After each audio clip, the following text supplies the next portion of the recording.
के सारोली थाना क्षेत्र में लिस्टेड बुटलेगर दिलीप पाटिल के विदेशी शराब अड्डे पर स्टेट मॉनिटरिंग सेल ने छापेमारी की। सूरत में शराबबंदी के बावजूद खुलेआम देशी विदेशी शराब बेची जा रही है। ऐसे ही सरोली थाना क्षेत्र के शायोनाथ सर्कल पुणा सारोली रोड सारोली में स्टेट मॉनिटरिंग सेल ने गुजरात राज्य की शराबबंदी की पोल खोल दी और सारोली पुलिस को सोती हुई पाई। सरोली में विदेशी शराब की बिक्री का सच सामने आ गया। स्टेट मॉनिटरिंग सेल के जाबाज पुलिस इंस्पेक्टर आर.एस. पटेल के नेतृत्व में स्टेट मॉनिटरिंग सेल ने सारोली इलाके में छापामारी की।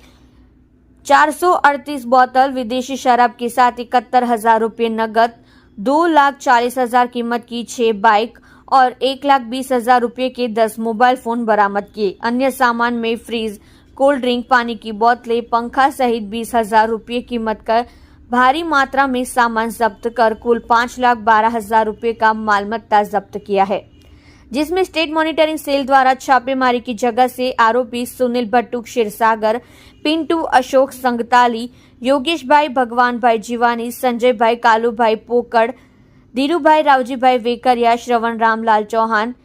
प्रवीण रूपराम सरगर, किरीट धीरू भाई पटेल, प्रदीप मगनलाल गुप्ता, अनूप कमलेश यादव को गिरफ्तार कर लिया गया है और आरोपी दिलीप पाटिल शराब का स्टैंड चलाने वाले मुख्य आरोपी राहुल उर्फ रवि, महेंद्र घरटे, राजेश